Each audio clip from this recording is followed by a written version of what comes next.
What is up, NFL fans, and welcome to the Legit Football NFL podcast. I am your host, Kevin Phillips Fox, and I'm joined, as always, by my number one down under buddy, Mr. Adrian Revito. Adrian, how the hell are you on this Halloween? I'm doing fantastic. Can you hear me? I know the music sometimes throws me off, but I'm doing good, man. You sound beautiful. How do you just know the way to my heart? How could I be anything but fantastic? That's what I do, baby. And Adrian and I, as you all know, aren't coming at you alone. We have a special holiday edition. We have Jimmy Ray from NFL Stats for the podcast. Mr. Ray, how the hell are you, man? I'm doing great, man. It's the holiday season, a lot going on, but we had to sit down in between the holidays, in between New Year's and Christmas, and just talk some ball, talk some shop. Dude, it doesn't get better, and we're happy to have you. And I've already disclosed to you guys. I'll tell our faithful listeners. I am coming at you live from my grandmother's basement. I found a corner in a desk in an office. So don't judge me. This is the podcast addict in me. I couldn't not be on the air even from the family party. So that's the opposite of judgment. The opposite of judgment. Yeah, There's absolutely. nothing like I'm tearing up over you. I'm proud. Y'all already know, man. I mean, we got a lot to get to. We got Thursday night to talk about. We got hot stories around the NFL and my weekly favorite, our preview for this week's upcoming games. But boys, first and foremost, I think the place we would have to start, we'd be remiss if we didn't start in Cleveland with Mr.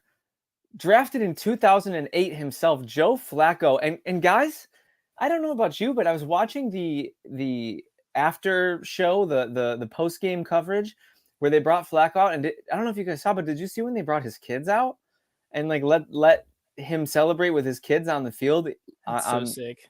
I cried. I cried grown man Are you tears. crying? Yeah. I didn't have that on my bingo card. I didn't have Joe Flacco man tears on my 2023 bingo card. Yeah, imagine saying that preseason is like, yeah, Joe Flacco is going to be out there bawling. He's going to have his kids out there celebrating a win and a clinch in the playoffs. He looks incredible. The Browns, no less. He has the best attitude. Everything he's come out and said since he got the starting job he's been saying the right things. He's on his last dance. Like, we kind of all know that, like, he knows he's on borrowed time. Like, you know, I wouldn't rule out him coming back if he keeps looking this damn good, but seeing him go through this career resurgence it's just tickled the romantic NFL fan in me. I don't know about you guys. He's playing like he's on his last dance. You know, he's led the league in touchdowns, also led the league in interceptions. He's just balling out, man. Like, so since he's come in, you just see him slinging down the field, and it doesn't matter if he throws an interception. The previous pass, he still keeps going. He never he's playing like a man with nothing to lose, because he actually is. This is, I think, if I'm not wrong, his words after the game were, "You're only going to get so many of these," because they were chanting Flacco, and look, you know what? I'm feeling him, man. I was not drinking the Kool-Aid last year when he was on the Jets, but he's come out and he's doing his thing. Who can deny? Yeah. I mean, this dude, he's the first Browns quarterback to ever throw 300 plus yards in 4 straight games. Think about that for a second. Isn't that I mean, the Browns haven't had like the greatest quarterbacks ever, but that just says so much about the Browns quarterback history. But I mean, they've started 4 quarterbacks this year that plus pass attempts. That's the first time ever too. So not just Joe Flacco, but as a team, as a whole, Kevin Stefanski has definitely made this team into somewhat of a juggernaut. I mean, it's just crazy that they can start 4 different quarterbacks and still go out there despite losing Nick Chubb, despite losing all of their quarterbacks, Deshaun Watson. I mean, it's just, even without Amari Cooper, it doesn't matter. They get someone involved. Njoku was balling out that first half. Oh my God, he looks like one of the best tight ends in football. I thought it was going to be a shootout after the first 2 drives. I was like, this is the fantasy championship week. So they knew and they were coming out. So Breece Hall, he sent me home a happy man. He sent me to bed with a smile on my face. Aw. Joe Flacco, allegedly, according to Jets fan Armand, which, hello Armand, how are you, good sir? Happy holidays to you and yours. Allegedly, Joe Flacco sent you up texts to the Jets, and they left him on red. You up text? That's great. So, I mean, Jets fans, Armand, I'm going to have to disagree with you here. As last time I checked, Flacco didn't die. Yeah, which is the ultimate comeback, in my opinion. What do I know? I don't know. There's a big argument go around with like Joe Flacco, DeMar Hamlin. It's intense. Baker Mayfield's coming out, which I think you just have to look at the past and what they kind of use this award for, and it feels like it makes more sense for DeMar Hamlin. People are tired of it already. They're story-driven, these awards. Yeah. You can't lose. They're all good choices. Other things from this game, like I said, Njoku looks like one of the best tight ends in football. Scary to see Elijah Moore shaken up like that. I think I've taken just about as much of the involuntary movement that I can stomach from the NFL. So yeah, I was at Beatles and we all looked and we were like, he's moving and he's not supposed to be moving like that. And we were like, oh, and I was like, they're not going to show that again. Please don't. Yeah. Prayers for Elijah Moore, prayers for his family, and prayers for the continued improval of concussion safety in the NFL. I think we've seen some steps forward this year. But every time something like this happens, it's a reminder just how barbaric and violent the sport is that we all loved so much. Armand has another nugget for us. The first time Flacco called the Jets in the offseason before the trade for Rodgers, and the second time was after Rodgers got hurt. Man, they fumbled There are the some bag. real reports with Flacco like calling up teams. I mean, Armand's our insider, so I'll go with that. He did call the Jets. Armand Schefter. Yeah. So any other thoughts on this game, gentlemen, before we move on to some other big news? I definitely want to touch on the Russell Wilson saga before we move on to the previews. I'll just say I'm still excited for the Jets next year. I feel like they still have a lot of playmakers on both sides of the ball. They just need to figure out the quarterback situation, and their defense has been it's been kind of weird the last few weeks. I don't know what to make of it, but I think they need a full offseason. They've got to be deflated at this point because they've spent the entire season carrying, Zach Wilson and then Trevor Siemian Zach Wilson again. Zach Wilson, like at some Tim point. Boyle. How did I forget about Tim Boyle? It's bad. No, it's bad. So at some point you're going to get deflated. You're going to be feeling defeated, and you're going to be sick of carrying the game. I really do hope next year goes the way they hoped this year goes. I know they've talked that everyone's coming back. The whole band's back together. Robert Saleh's not going nowhere. And I hope it works out for them. That's all I'll say. Look, as someone who's loved Aaron Rodgers, that's right. When you love someone, you just want to see them happy, even if it's not with you. And that's how I feel. Yeah, I respect that, man. That's you're being very mature. You're being very big on your emotions as a and because they're public. Yeah, as a disgruntled Packers fan, I will say personally, and I mean this with no disrespect to Armand, but I was very skeptical of the Jets pre-Aaron Rodgers injury. I didn't think they were real threats for the playoffs, and that got me a lot of heat on the socials. I was kind of championing that philosophy that I thought their offensive line was too much of a liability, and I think we're seeing that rear its ugly head right now. Pro Football Demon, friend of Legit Footballs, often says doesn't make a difference if you put Aaron Rodgers back there, Zach Wilson back there, or even Michael Jordan himself, this year's Joe Flacco back there. He doesn't think behind that line that anybody would have done a good job. So it's fair to at least think about. So that if we want to be excited for the Jets, which I think was Jimmy's original point, in my opinion, got to bolster that line. Got to make some huge improvements. I feel like we've seen teams do that like very quickly in the offseason. It can happen with some money, with some movement, with some good free agent pickups for cheap. I think you could definitely have it with the right coach and stuff too. So we'll see. And then if Aaron Rodgers comes back and hopefully doesn't get injured in the first drive, it absolutely can happen. Gents, anything we want to say before we get to the Russell Wilson saga? Because this is a constantly evolving saga. As recently as right before we got on the air, I saw a Warren Sharp video of Russell Wilson addressing the benching today. Very controversial stuff. Jimmy, I think you might be the most equipped to break this news or sort of set up this story. I have kind of a base level understanding of what's going on. You got your feet on the ground. You're our outside of Armand. If Armand's our Schefter, then you can be our Mortensen. Yeah, I mean the news coming out, it kind of shocks everybody at a certain point because I feel like Russell Wilson was playing some good ball. I mean, if you watch the tape, I don't think it was as good as maybe the stats and stuff show. But I think we can all agree it's better than what it was last year. But I think this is ninth QB. He's like he's top 9 or 10 QB stats wise. I don't think he is Right. for Yeah. I real. mean, Stats wise. we've seen his stats compared to Patrick Mahomes, but I mean Patrick Mahomes has like 14 picks. Russell Wilson has like 8. End all be all. It came down to the money issue. There was a contract guarantee that was gonna pop up if he played a certain amount of games. He played all the games this year, and I mean it's definitely just a money decision. And also we know Russell Wilson's not going to be the answer long term. So let's see what we have in Jared Stidham these last couple of games. Let's get an audition going. Let's try to get as much money back. Let's recoup as much money as possible after the fact, because I mean we saw how much they traded, a couple firsts, a couple seconds, Noah Fant and Drew Lock. I mean that they gave up so much, and the fact that they benched him with 2 games left, I think just goes to show that they're moving on. I think Diana Rossini of The Athletic said that they're going to cut him eventually. I think it was just a matter of it's just insane that it's come to this. Not really based off last year. I think we all kind of saw it coming, but there's been some sparks this year so it kind of shocked us a little bit, I feel like. They're still settled with a lot of dead cap money for the next 2 years, I believe, even if they cut him. But I know that I can't remember the exact figure. It was 37 million or something that becomes guaranteed if he got injured in these last 2 games. Peyton brought in Jared Stidham. I know he's a big fan of his. I don't think he's their answer, obviously, but I think he lured him there with the promise, or this is, I'm not going to say reported. That's not correct. Rumored. That the promise that he'd be at least contesting for the starting job. So gets to start the last 2 games. I don't like it. I don't like anything about this. I hate.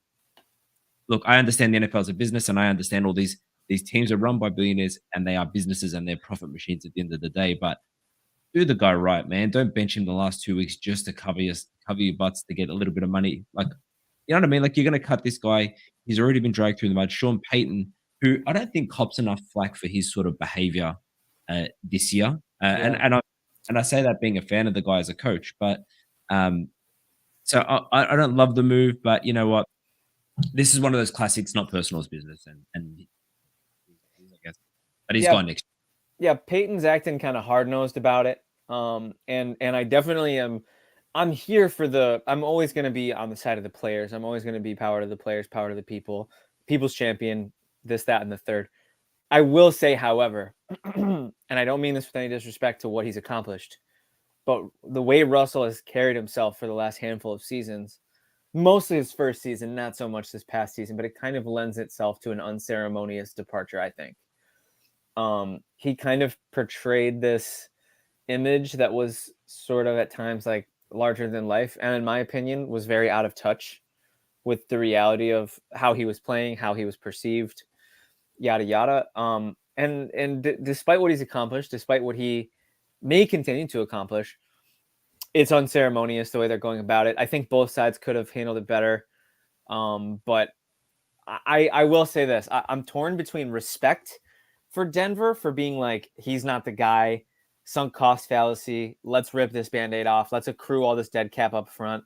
Let's take the brunt of all the pain of this decision that we have to face now. That takes a lot of balls and respect. I was wondering if you were trying to work another word for that. I was going to think of trying to, something more classy, but cojones it didn't happen.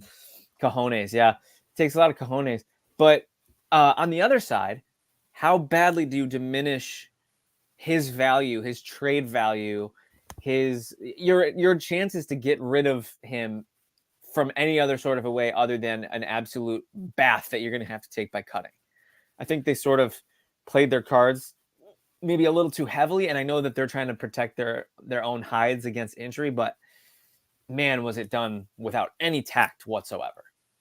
And if they cut him, they have to pick up the vast majority of his salary. He can go to a team for the league minimum and have Broncos front his salary, and he will be very attractive next year because who else is going to free agency? Kirk Cousins off an injured season. Literally. Who else is next? Yeah. So and he's played well enough this season to give himself a market. Yeah, $85 million in dead cap next year alone. Oof, that's nauseating. And then so start like the 5th day of the 2024 new year in March. It's like a $37 million in injury guarantees that kind of gets hooked. So that's why there's like a cut situation like right before that. it becomes. But I mean, 85 mil in 2024. There's like another 40 mil in 2025, and then there's kind of an out after that. So they're kind of off the hook there. So, but there's 3 more Absolutely. years after that, and it's just ridiculous, man. It's something that we've never really seen in the NFL. I mean, outside of dire circumstances, we've never seen teams be Yeah, I'm trying this to think. That's just something. swift with dropping the hammer. Before we put a bow on it, can I ask one question to you both? Of course. Mhm. Worst trade of the of NFL, Watson or Russell Wilson?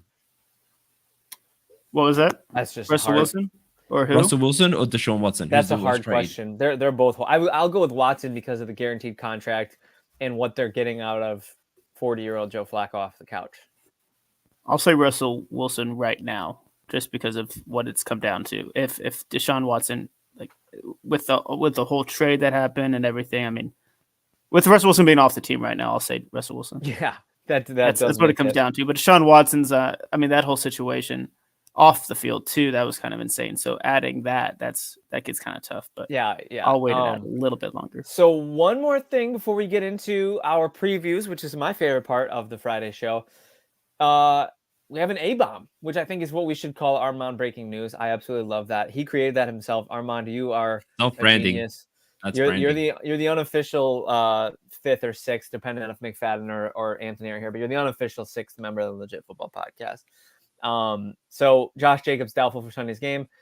Guess who stashed Zamir White in a fantasy league where he's in the championship? Good move. That Was is it a Brian? great He's move. he's going right in, dude. I'm putting him in for Gabe Davis. I'm not dealing with the Gabe Davis That's big time. risk reward. Boys, But there is reward. There is reward we get. You know, Guess who wish they would have stashed him? I benched Gabe Davis last week when he got 30. It's a miracle I survived without his explosion. Boys, I was at that game, by the way. I was at that Bills Chargers game. Very fun. I'm going to be at the game this weekend as well. This is my little Bills fan saga that I'm on right now. Big time. Yeah, I'm in upstate right now in Grandma's basement. Boys, it's time for the previews. And shall I kick this off, Adrian? I think this is Himmy. This is Himothy Ray. All right, Hello. Himmy, take us away. Oh, Lions Cowboys. I was like, which game are we starting with? But the Saturday night game, there's nothing better. I feel like these two teams are very even in terms of that. Both of their offenses have a lot of firepower. Both of their defenses, they have some playmakers, but at times they do disappoint. Micah Parsons and Aiden Hutchinson, they're both 1 and 2 in QB hurries this year. That's big time. Jared Goff and Dak Prescott, they're both top 10 or top 5 in passing yards. So there's a lot of playmakers here. The Lions, for the first time in history, they have 2 players with 8+ rushing touchdowns. So I think it's coming down to the rushing ability of the Lions on the offensive side of the ball, that they'll be able to control the game. And I think they'll win in a very close game, 24-23. Down. Yeah, so Cowboys haven't lost at home yet. That's the stat that everyone throws around.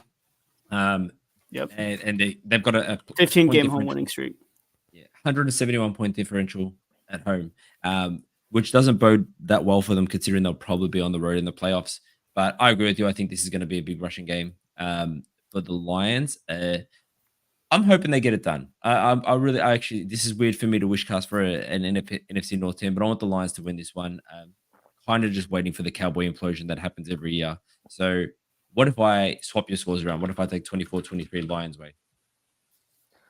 That's disrespectful. I picked the Lions way. Oh, were you Lions way? Sorry. Yeah, I picked Lions. Well, then I can't copy your score. Let's say 27-23. Well, now I have to be controversial. All right. I'm backed into a corner here.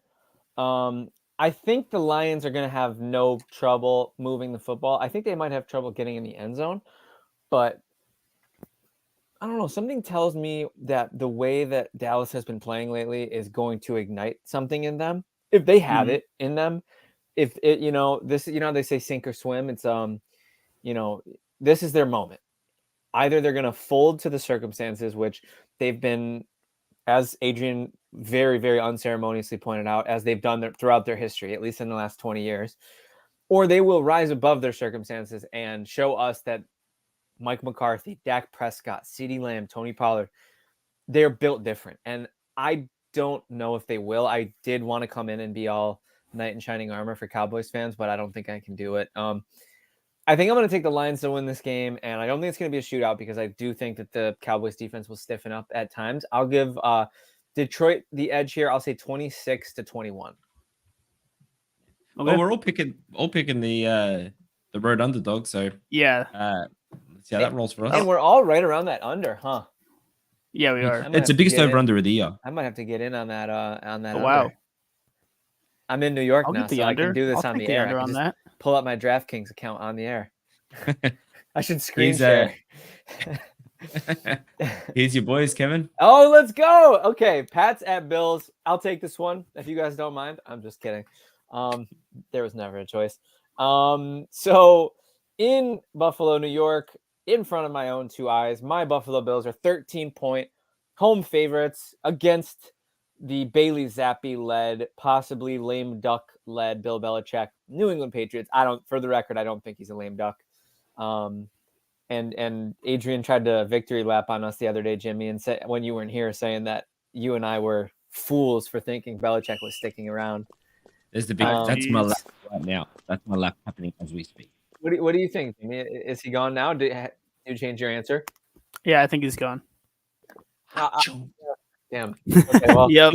Sorry, I'm jumping off. I'm jumping off. I'm alone. You can stay on if you want. Belichick bandwagon. So let's get into this game. I think the Bills have been Jekyll and Hyde all year. Unfortunately, it's not been very fun being a fan of theirs. After the defeating of the Chiefs and the beatdown of the Cowboys, I kind of thought they turned a corner. And then in front of my own two eyes, I have to watch Easton Stick really just ball out on us and take a 10-0 lead. But fear not, Josh is going to score 2 touchdowns before halftime. But fear not, Easton Stick is still right around the corner. They're going to take the lead with 5 minutes to play. Stressful game, you guys. My Apple Watch, which is brand new, was like yelling at me, like saying, like, take a deep breath, homie. Like, it's all good. It's just football. I've programmed my Apple Watch to tell me it's just football when my heart rate gets too high. So I think the Bills are probably going to have their little moments of maybe Josh throws a stupid pick, maybe Baby Cook puts one on the carpet, maybe Bailey Zappi looks like Peyton Manning for a drive or two. But I think this game is too big. It's too important for the Bills' prospects for the playoffs, which, by the way, have never looked better. 89%. It goes up to 98 with a win against the Patriots. There's a couple clinching scenarios this week for the Bills to make the playoffs. So fingers crossed, prayers up. I think the Bills are going to handle their business in their home stadium in front of the Mafia. And I think the Bills are going to win this game. I'll say 31-18. They can still steal the East, right? They still can. If Miami loses to Baltimore and the Bills win, the last game of the season is for the division. Wow. I can see that. I can see that the Bills taking the division. I mean, I've stuck by my guns that they're going to be in the Super Bowl. You were a little more steadfast than I was.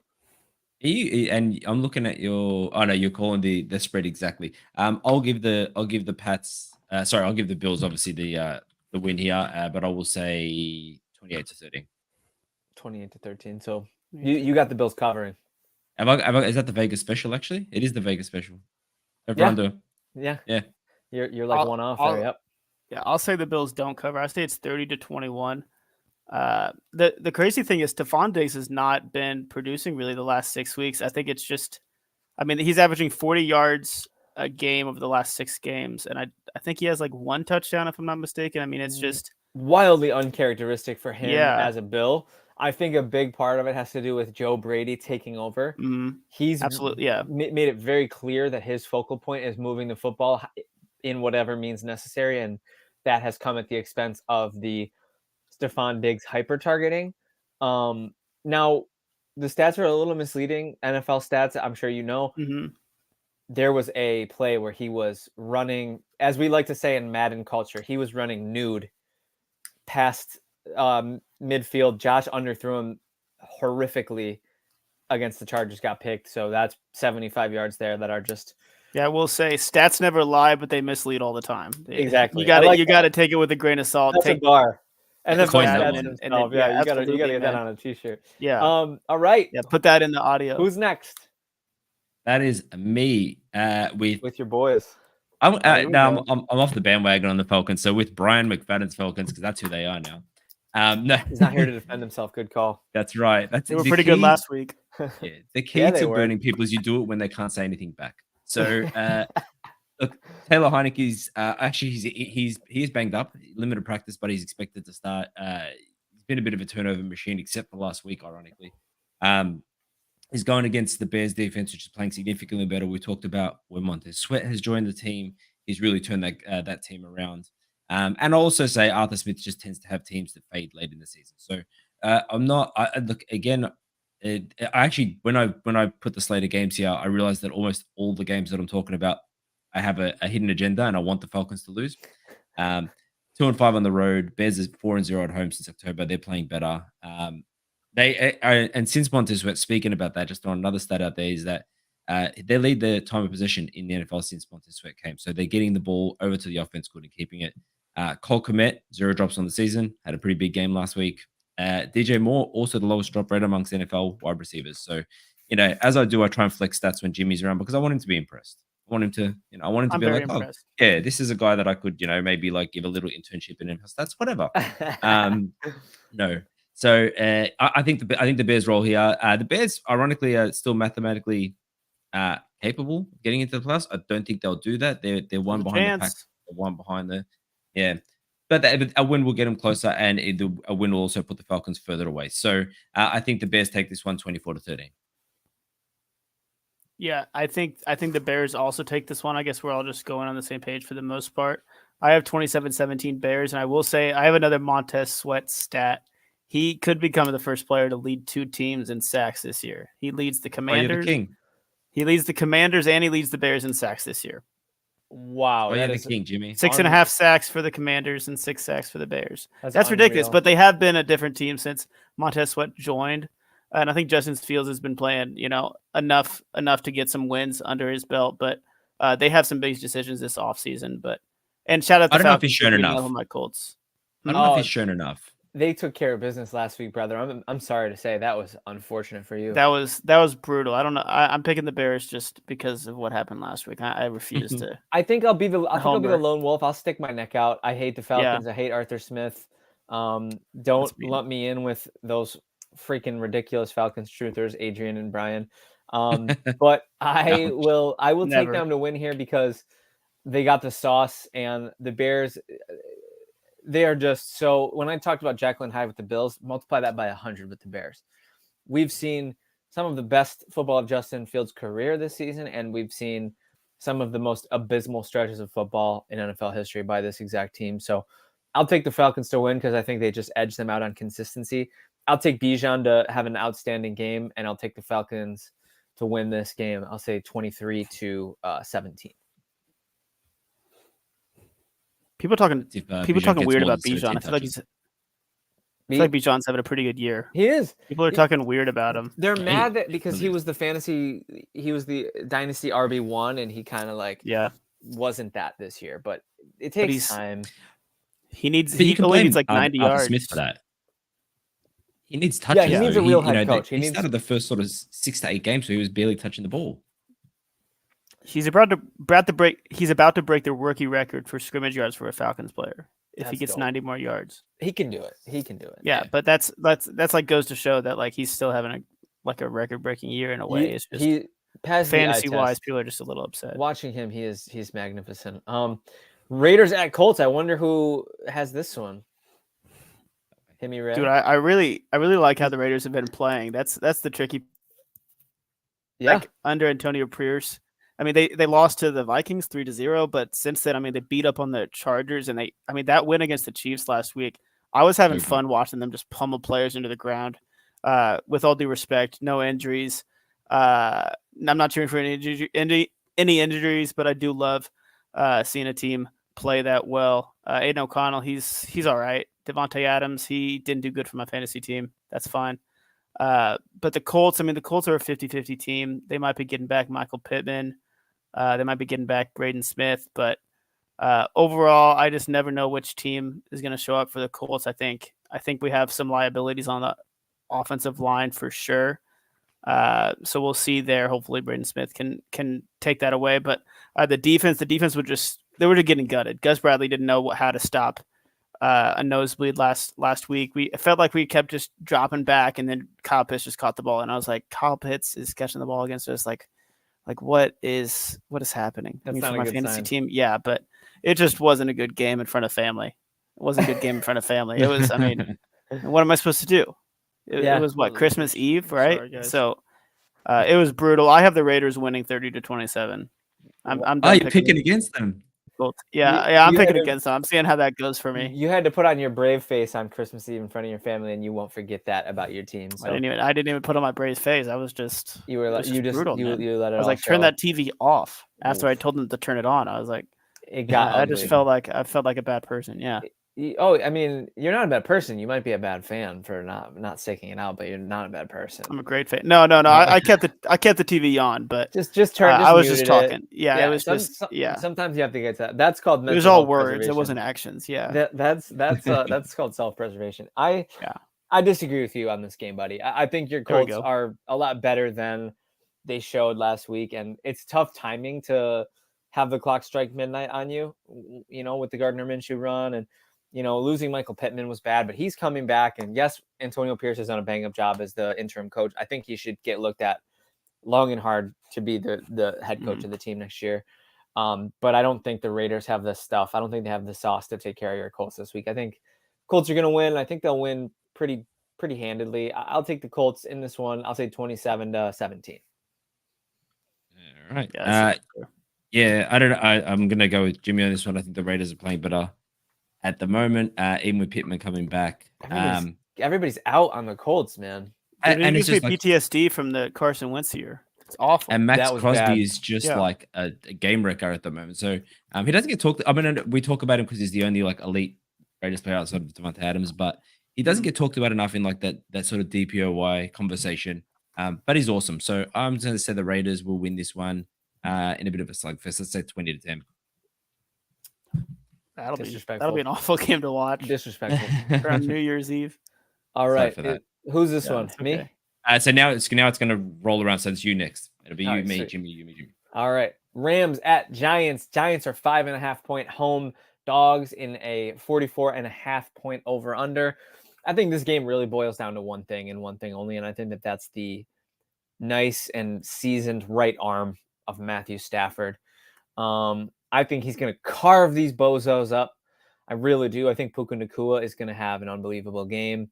The Giants, it's really unfortunate what's happened to the Brian Daboll tenure in New York. I think hitching his wagon to Danny Dimes is going to go down as maybe the worst decision that he's made in his coaching career, his short, young coaching career, of which I hope there are many chapters, because we've seen what he can do with a competent quarterback. So Daniel Jones, I saw a thread. I don't know how I got on Giants Twitter, but I saw a thread of like, Giants fans, when did you know Daniel Jones wasn't the one? And they showed, did you guys see the play of his, it was the pick six he threw against Seattle. I want to say Thursday Night Football, or maybe it was Monday Night Football. It was Monday Night Football, game-ending play. It was just abysmal. It was just gross.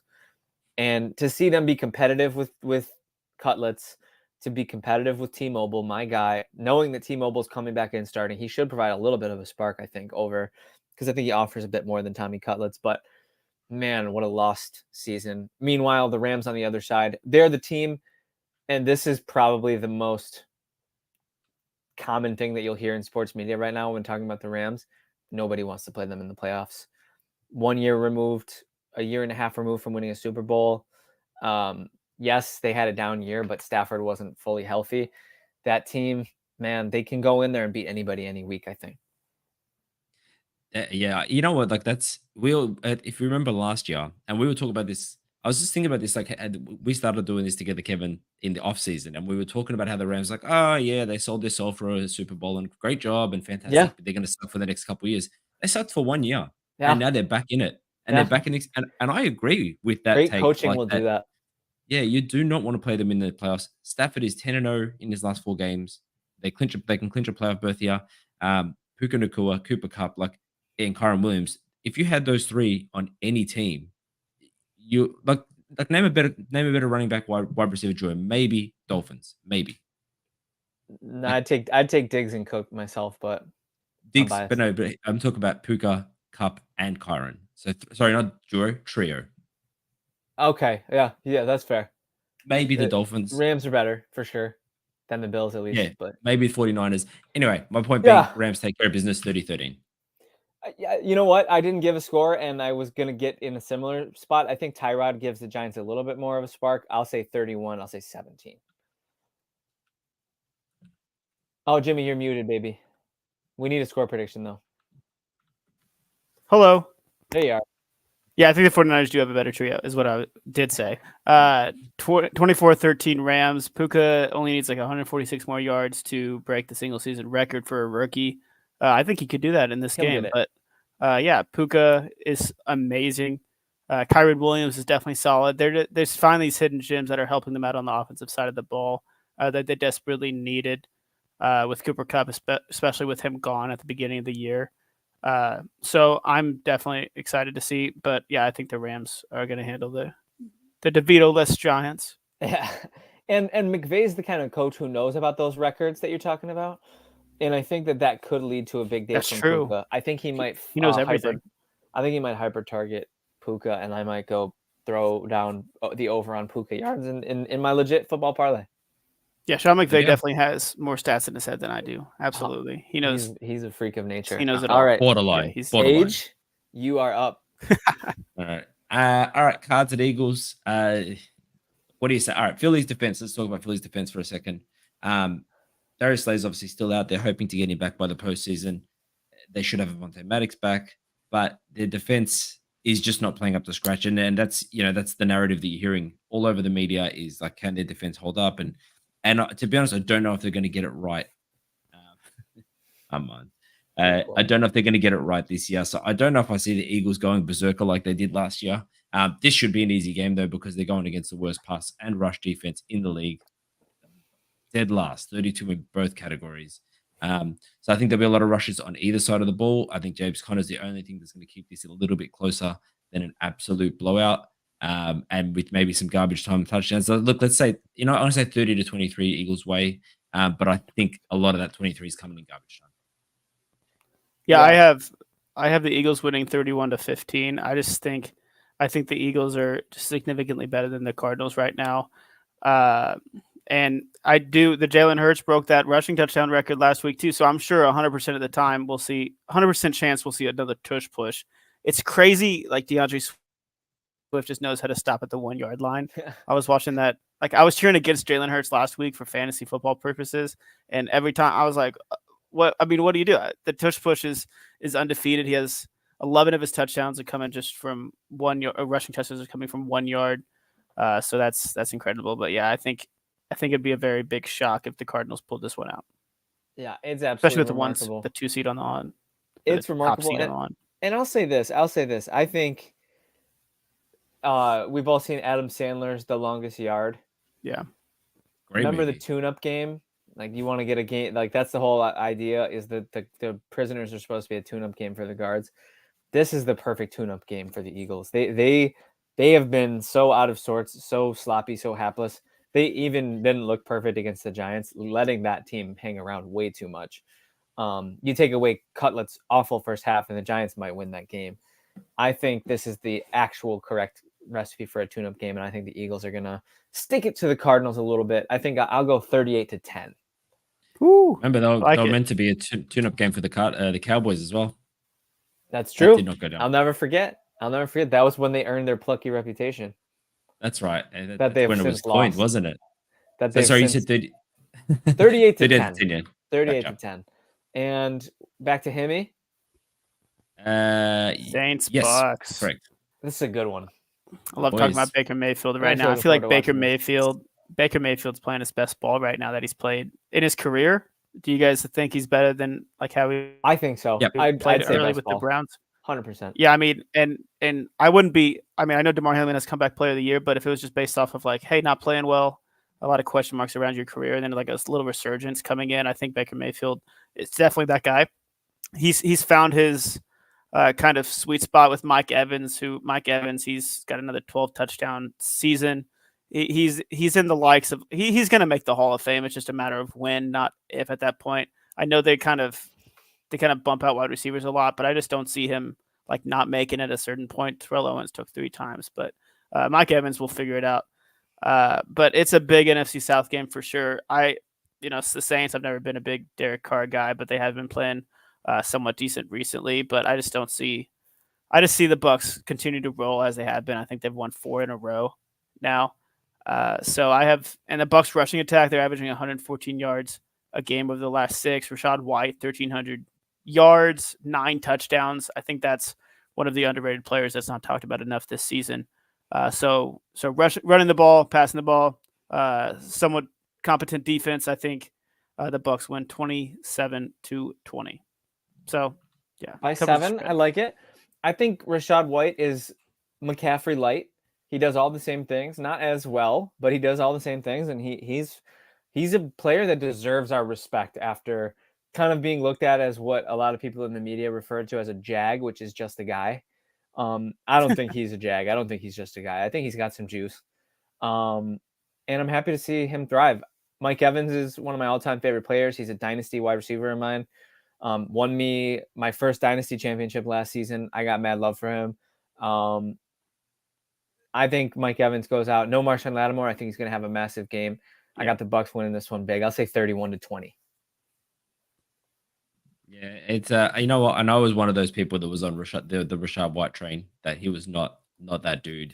And the Bucs run was just disgusting last year. And so it's I haven't used this drop in a while, but it's time. Actually, he's eating his crow. Great. Not to be all consensus, I think the Bucs take this one in probably a closer fashion, 24-22. 24-22? Yeah. Oh, you bet those Saints covering, bro. Division rivals. You bet those Saints covering, bro. I want to see a screenshot of your slip. I don't trust Derek Carr enough. I actually don't trust the Saints full 5 units. 5 units. Throw it down. 5 units. Throw it down. Easy. Or else you're lying. All right, Jimmy. Is it back around? That's you. That was just me. Yeah. No, disrespect to Kevin. This one absolutely could be a dynamite game. Not because one of the teams isn't exciting to watch, but one of the teams happens to be the freaking Commanders, who, by the way, can we just end their season prematurely? No. Everybody who has Commanders on their schedule, can we just? I don't want to watch them play, man. Jacoby Brissett. Okay, I like Jacoby Brissett. He's a great backup quarterback. He's a great story. He's had a fun time in the NFL. He's a frisky guy. He's plucky. That's really the only reason to still watch this, because I think he can resurrect Terry McLaurin's fantasy season. I'm gonna start Terry McLaurin in a championship this week on the promise that Jacoby Brissett is playing him and will very likely hyper target him. I think he's banged up though, Brissett. I don't know if he has an illness. Yeah, I think maybe. Okay. Right I think yeah. Toughen up, man. And the illnesses. I don't mean to sound. You can't like pretend like it's not real, but like NFL players are built different. I think they'll unless you're Pat Mahomes, then you're softer than Charmin. But yeah, that was shots fired. My Bills fandom. I deserve the Bills fan. Wow. No. I think the 49ers are going to win this game. The question's by how much. I'll say 45 to 17. Yeah, I think they erase the blip that was last week, and they come out firing. I think this is going to be an absolute blowout. In fact, how about this? I'm going to say 30-0. How about a shutout? I love it. Also, hey, good sir, I don't know if it was a blip, given that it was the Ravens. The Ravens are they might be that good. I should say, look, when I say blip, I'm talking about Purdy's performance specifically. Yeah, that's fair. That's Purdy's going to come out, and Shanahan has said publicly he's treating it as a blip and not what they expect from him. And I know he's got to back his quarterback, but Purdy's not that guy. 100%. 4 interceptions if I'm not wrong. So yep. Yeah. And then Darnold threw in 5 as a team. Yeah. Breaking records everywhere. I have 34-17 49ers. I think Christian McCaffrey might get a couple touchdowns.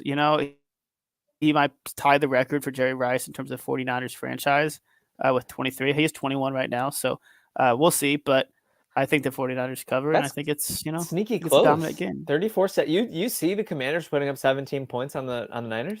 Yeah, Jacoby Brissett. I think he'll put up a little bit of a fight. He's a Colts legend. Didn't you say 45-17, Kev? I did. That's not too far off. The reason I thought they could get to 17 is because when they're up by 45 points, they'll be playing the pass funnel defense. But yeah, thank you for calling out and exposing the bathroom there. Maybe I was thinking that too. Maybe I'm just not. I just love Jacoby Brissett or anything like that. I mean, you've seen him tweet. He has some amazing tweets. He's hilarious. I love Jacoby Brissett. He's a legend, man. Jacoby Brisket. Loves it. All right, hey, CJ. This could be another dynamite game, right? Yeah, sure, damn as well could.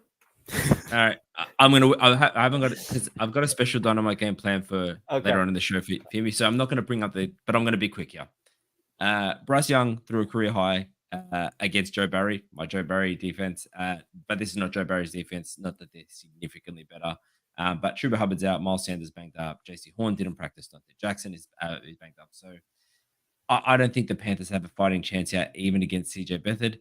Etienne needs to sort of get out of his slump. And actually, CJ Beathard is also banged up for what it's worth. So I hope Etienne kind of gets out of his slump, runs this ball. I think that the Jags take this 23-12. I think this is going to be a disgusting game to watch. That my take on this is it is going to be an ugly, ugly game full of mistakes. And last thing, isn't it crazy? We were talking about the Jags as the potential number 1 seed about 4 weeks ago. Like they were in that conversation of they could get the number 1 seed. They crash landed it down to earth, man. That was no parachute. They just crash landed. Not cute. Yeah, so Cam Robinson's coming back for the Jags. So that's pretty fun. They're left tackle. So CJ will have some protection. They're 6-1 with him in the starting lineup. But I don't really care. I'm picking the Panthers 21-17. I think Price might come out and have another somewhat decent game. But yeah. Why not? They're not a lock for the 1 pick. I mean, I know they haven't got their pick, but they're not a lock for it yet, are they?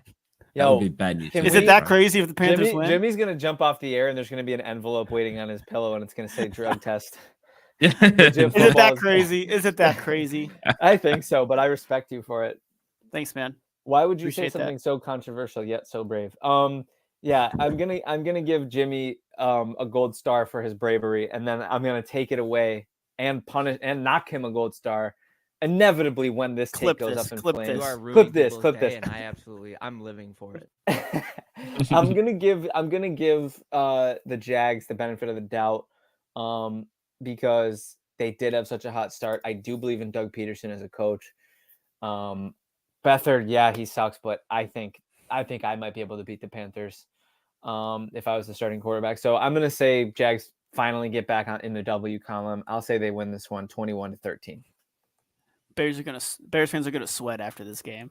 Big time. Sweat. Big time. If Bryce pulls it off, yeah, without question. Big game. Oh, Kevin, you're up. You guys give me. This is no. Sorry. Jimmy, you're up. Oh, I didn't mean. I'm so sorry. Age, did you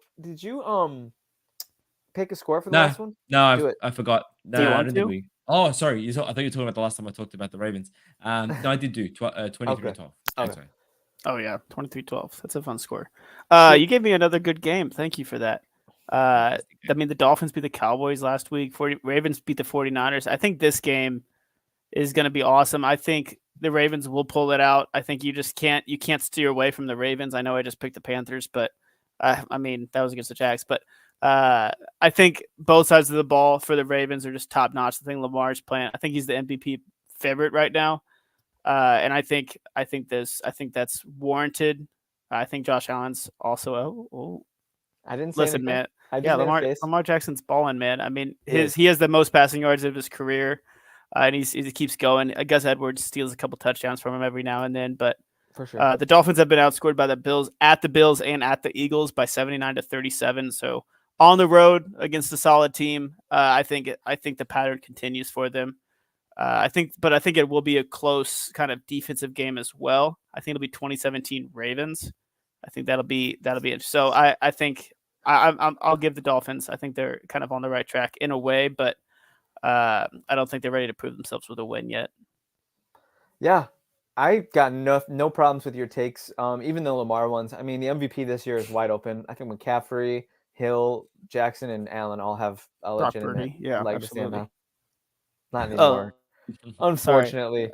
We can't erase that game. If you're Okay. gonna throw Crazy four he played picks, himself out in one if game. you're gonna throw 4 picks and lose Yeah. on primetime, you have to do it in week 1, like my king I did. agree with that. That's yeah, the it's only too way late. to still Yeah. preserve. Unless he throws the- 7 touchdowns in back-to-back games to end That'll it. do it. That'll get him back in the that'll do combo it. for sure.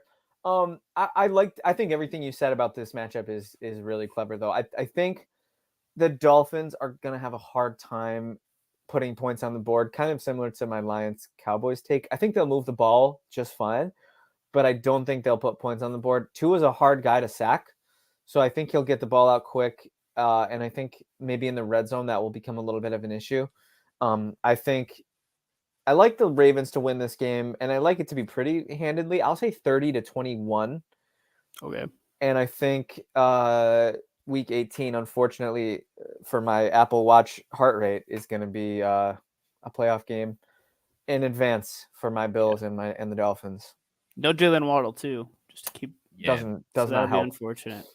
I think can I just say with this game, like Tua, if you want to keep receipts about this and that, and you're sick of the narrative that you don't beat winning teams, even though you don't, whatever. Go out and be competitive in this game, which I don't think for the record, I don't think they're going to do. I think the way to beat the Ravens is to run on them, and they've got a good running back room, but I just don't think the Dolphins have enough in the tank to stop their offense, despite playing good defense, and to put points up against them. I think the Ravens absolutely roll here, 31-14. But I think that if the Dolphins want to be taken seriously, which to be fair, I know everyone kind of, it's almost like a double-edged sword. It's like you talk about their explosiveness, but it's like, are they really contending? They beat losing teams, they lose to winning teams. If you want to be taken seriously, just be competitive here. Keep it close. Yeah, 100%. I will say Dolphins and Ravens, Dolphins have only allowed 12.2 points per game over the last 5 games. And the Ravens have only allowed 17. So maybe the under here. Could be an idea. Interesting. Yeah, why not? Why You're not? up, Kev. Oh, here we go, Ooh. baby. My boys, the Titans. Do you always give them the boys? And the Titans at the Texans. Everybody knows my preseason champion, the Texans. I had them making a maybe not as crazy or dramatic of a run as they've been on. I think even in my wildest dreams, I didn't see them contending for the playoffs. But Ryan Tannehill and Mike Vrabel taking on C.J. Stroud, D'Amico Ryans, and Motor Singletary in Houston, over under 43 points. Nico Collins is back. CJ Stroud is back. Noah Brown is back. The band is all but back together. RIP Tank Dell, gone but never forgotten until next year. I think the Texans are set up to win this ball game, and I think they're set up to win it pretty big. I know there are people who are going to say Stroud's coming back from a concussion. Give him time, adjust, yada, yada. I don't think so, man. I think this Texans team has proven already the kind of acumen that they have, the kind of mental fortitude that they have, and Vrabel's Titans, however competitive, and Adrian, they have earned the label of plucky this year. Oh, for sure. Without For question. sure. I just don't think they have done enough to make me think that they are going to compete in this ball game. I'll say Texans handle business 28-16. Yeah, they're plucky. They can absolutely play spoiler here. But everything you said, I wholeheartedly agree with, and I will say 24-14 Texans way. Yeah, I say the Texans as well, 31-14. I think CJ Stroud comes out. A little more of a good blowout. Yeah, so I think we're all on the same page there. Big time. Titans, Age. Let's keep it moving. This is a wish cast game for me. And me. Yeah. Look at us. Yeah. We're on opposite sides of the wish, brother. This is so Steelers Seahawks is pretty high stakes for both teams. You would I don't know if you call this an elimination game because the Seahawks could still make it in, but damn close. They're pretty equally inconsistent on offense. The Steelers have got TJ Watt, who is leading sacks, no surprises there, absolutely balling out. So I think the Steelers actually have a realistic chance to win this.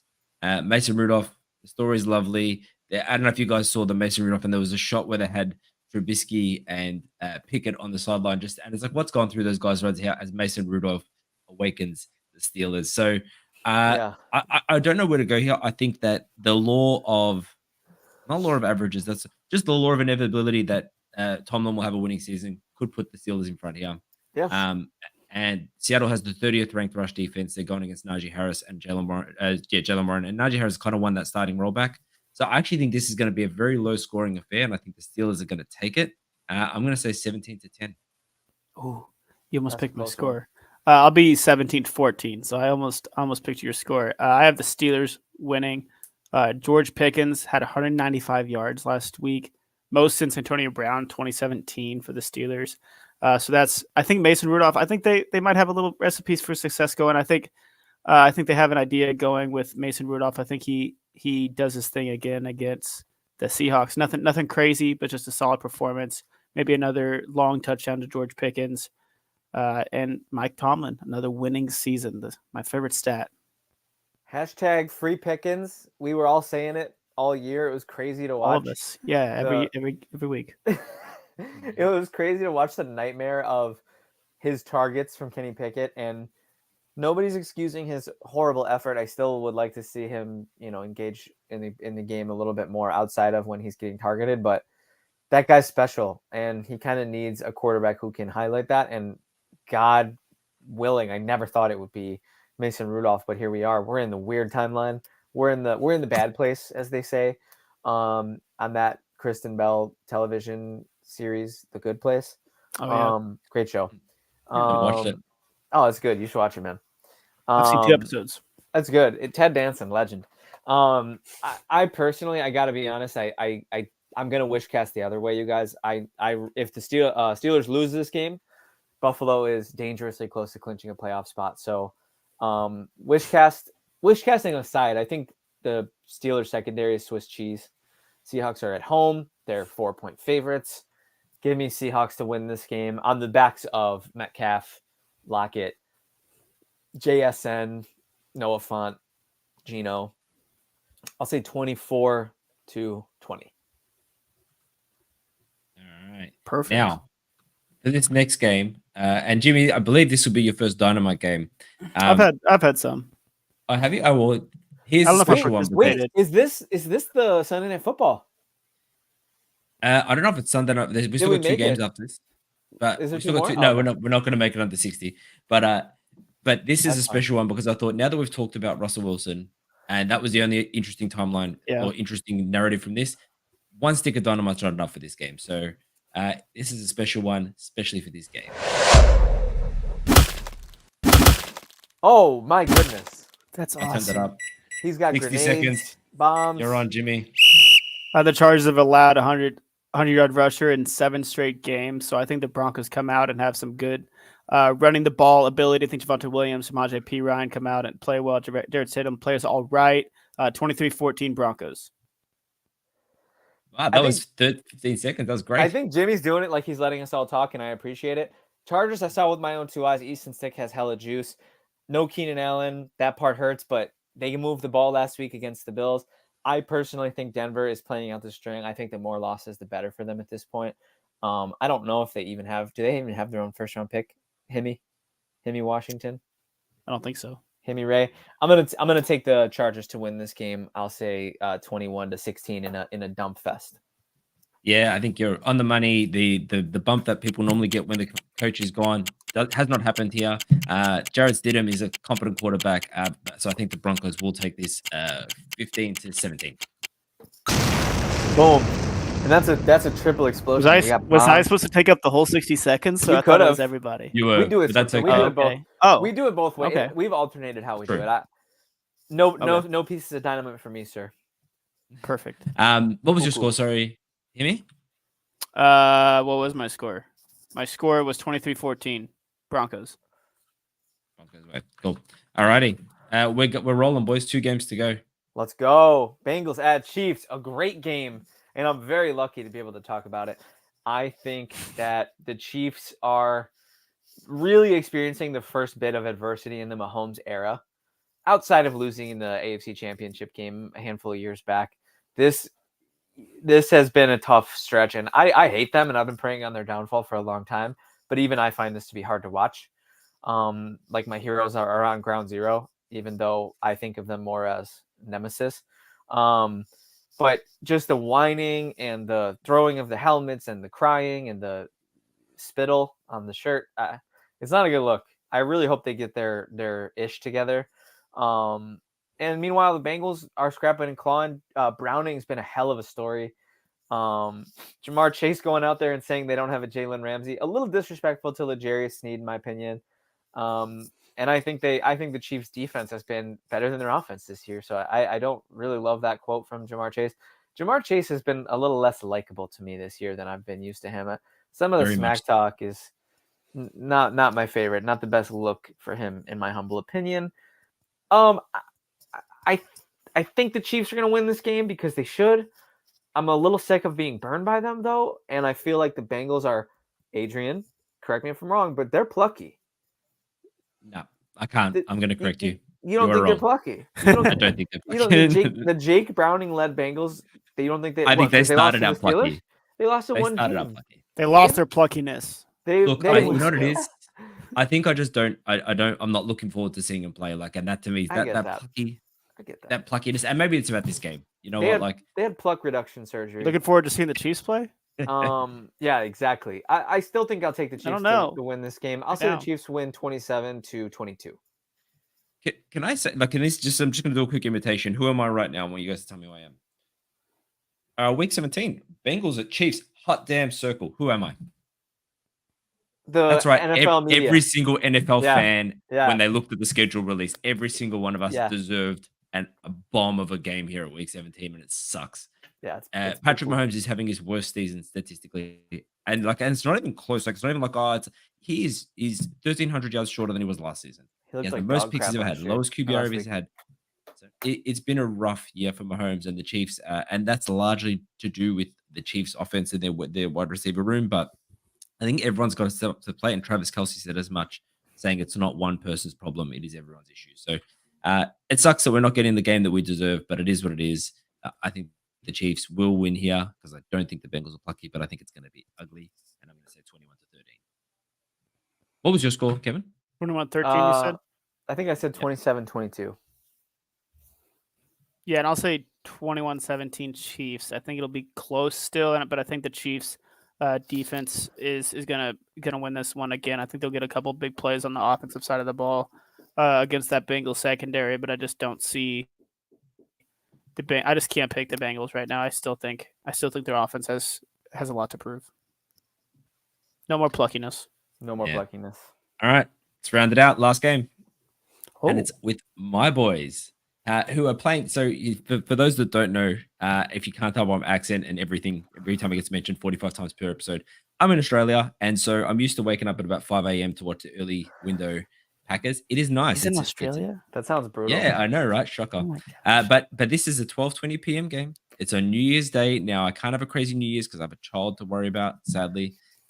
Sadly. He used to be so cool.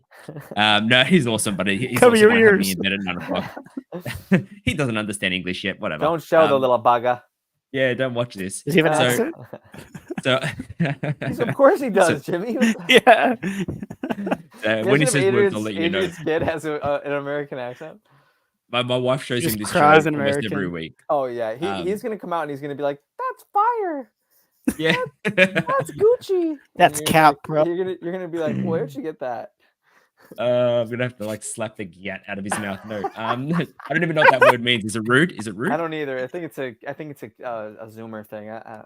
That's Zoomer. that's beneath me. And my wife just texted me saying that he's watching me right now, so that's really cute. Hi, son. Mrs. Don't hate Revito. me. He doesn't hate you. So let me finish this game because Kevin had it exposed the bathrobe. Kevin had a hard out at an hour, and we're an hour 3 right now. I'm chilling, man. So Soft out. soft out. the Soft first part we have to talk about here, and I usually like to start with the other team because I don't want to be a homer, but we have to talk about the suspension of Joe Alexander here. Do you guys know the story? It's Yeah. Yeah, I do. That was so hilarious. He's an idiot. For anyone that doesn't know, he went out last week against Carolina, made himself captain, walked out, called the coin toss, and nearly stuffed it up because you have to say, That's we will awesome. receive or we'll defer the decision. But instead, he said, we want the defense out there, and nearly had us kicking the ball the start of both halves. So funny. So I suspect though that this suspension is probably a little more than that. There's been a bit of a narrative about Joe Alexander recently, and you're going against Justin Jefferson in what is effectively a playoff game. Like, if you lose this game, you're out. So I don't know why they're doing this. It's got to be more than that. Can't say that I would use this to put my thumb on a player, even however stupid he was. I can't say that suspension would be my means of punishing him. I think it's short-sighted by the There organization. must be more in some sort of just like team meeting thing. Like he must be doing something more just on the day to day that's not coming out to light right now. That's causing it. Just overall team conduct. Yeah, so I agree with you. So because this really is such an important game, probably the most important of the season. We've got Joe Barry's defense who could not stop a cold. Career games for Bryce Baker, for Tommy Cutlets. So I am worried. They're starting Jaron Hall, the Vikings. I am worried that he's just going to absolutely ball out.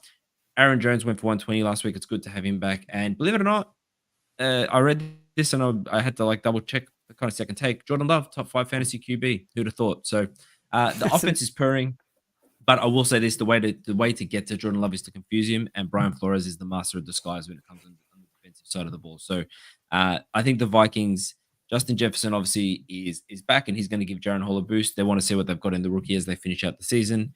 I don't think you could keep Nick Mullins in after his interceptions last week. I know he did some things well, but he also just threw. He should have had more than 4 inches. So I think the Packers win this and keep their playoff hopes alive. At least that's what I'm hoping for.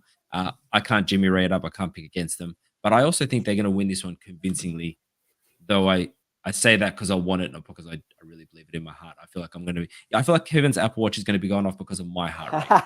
So Just that's how bad it's my been. empathy pains will That's how be. Yeah. But I'm going to wish cast the game here. I'm going to say Packers roll 28 to 15.